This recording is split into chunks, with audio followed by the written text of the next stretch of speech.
Welcome back, everyone, to another episode of the Cover 2 podcast. As always, I'm your host, Lawson Turner, and I wanted to talk about the Russell Westbrook to Denver move. Now, it's not official, but the report is that Russell Westbrook is expected to join the Nuggets after being waived by the Utah Jazz. So, how do we get to this point?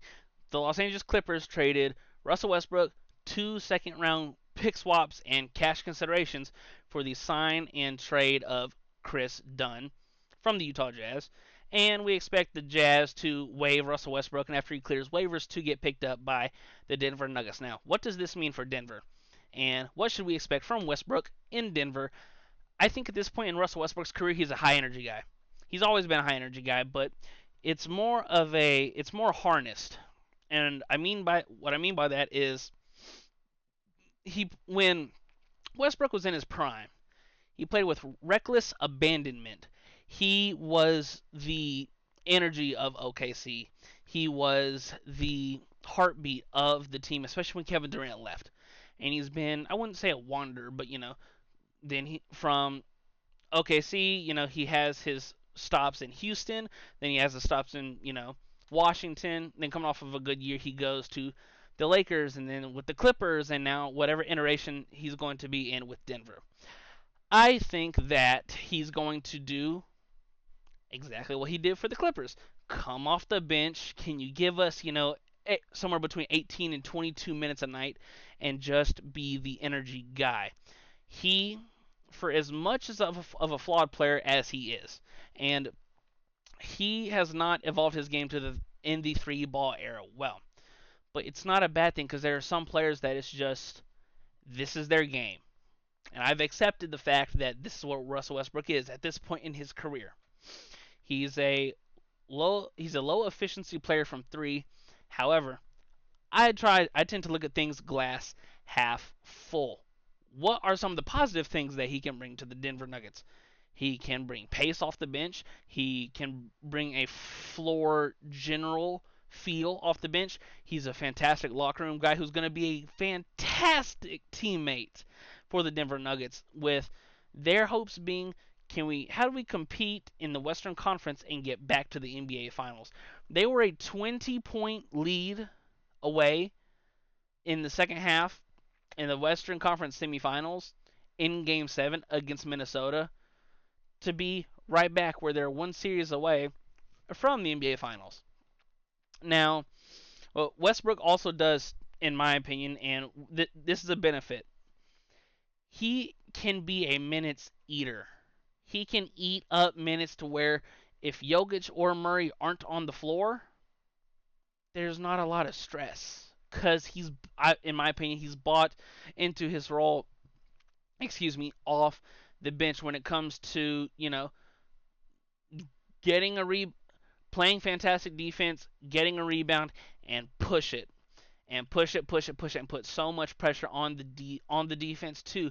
Can we set up? Do we need to pick up the ball? Do we need to pick up the shooter? And I think that even though Denver needs more shooting, you don't bring in Westbrook and think, oh, he's gonna be, a 35% three-point shooter. No, that's not his game. That hasn't and won't be his game. Now, with that being said, what does this mean for Denver in the grand scheme of things in the Western Conference? Well, they still have Jokic, they still have Jamal Murray. Yes, they're not going to be as good with the loss of KCP, but I think it's a good pickup. And if it doesn't work, they're not going to be like the Lakers and just not and refuse to waive him. That's one of the biggest issues when he went to LA. It wasn't working. There's one ball for three superstars, two no doubt superstars, and Westbrook in that stage of his career. And I thought for the Clippers he was fantastic and exactly what they needed coming off the bench. Excuse me. I look back and I think about this series in which Paul George and Kawhi were basically out in the first round against Phoenix. And Russell Westbrook was the heartbeat and exactly what, the Clippers needed. Now, obviously, they didn't end up winning the series, but if Murray goes down, I still think Westbrook he can eat up the minutes to where if something were to happen to one of their key rotation guys, even if it's just a nick, or like a rolled ankle or something, in the grand scheme of things that's very small. We don't have to rush you back. We don't have to rush you back. He's a 82 game player, Westbrook is. And when it comes to the postseason, I do think that even with his athleticism, even at this stage of his career, there's a place for him on a contending team. Hell, we saw him with the Clippers. Yes, he was not efficient. That's never been his game. And I think that there are some positives that he could bring to the Nuggets. And I think that once again, this is not a subtraction by addition. I think I butchered that, but you get what I'm saying. This is more of a positive than a negative. For everything that Westbrook is not, they're not bringing him there for what he's not. They're bringing him in because Jokic wanted him. He's a high energy guy. He's still for not for whatever reason because he's one of the most in shape players in the NBA. It makes me laugh as to when Westbrook was when Westbrook too many W's was in his prime. I was the anti-Westbrook guy. I didn't like the style. I didn't like the inefficiency, but I've accepted for what he is, and I have stopped hating him for what he is not.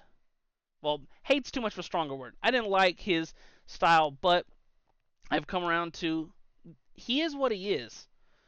And at this point in his career, he has leaned more into my career is on the downhill. I'm on the last few pages of this book. What can I bring to a potential champion and try and get the thing that's eluded him his entire career, which is another deep playoff run and an NBA championship. So, what should we expect from Westbrook? He'll be he'll in my opinion, he'll probably bring 12, 13 points off the bench, maybe more depending upon what his minutes look like. About 5 to 8 rebounds per game. Once again, off the bench because he's a fantastic rebounder for his position.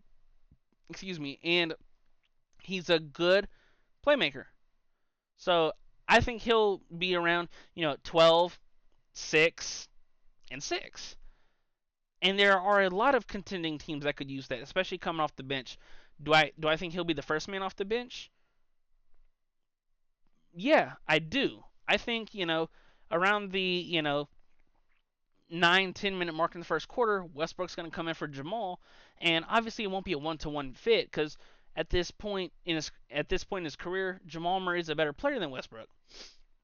But I do think there are a lot of things that Westbrook can do, that Jamal can't. Like Westbrook is a better on-ball defender than Jamal Murray is, due to his athleticism, due to his speed, and even though he has declined offensively and efficiency-wise, let's not talk about the things he can't do. Let's talk about the things that he can do and can bring to this Denver Nuggets squad, and maybe help be one of the key pieces on the second unit that leads them back to the NBA Finals. Well, that's all I have for you guys in this episode of the Cover 2 podcast. Be sure to check us out on Twitter at the Cover 2 Pod 26. Link is also in the description to make it a little bit easier to find. And let me know your guys' thoughts and opinions in the comments below. What do you think Westbrook can bring for the Denver Nuggets? And do you think it's a good or a bad move? And how do you see it playing out this upcoming NBA season? As always, for the Cover 2 podcast, I'm Lawson Turner, and I'll talk to you guys in the next one. Peace.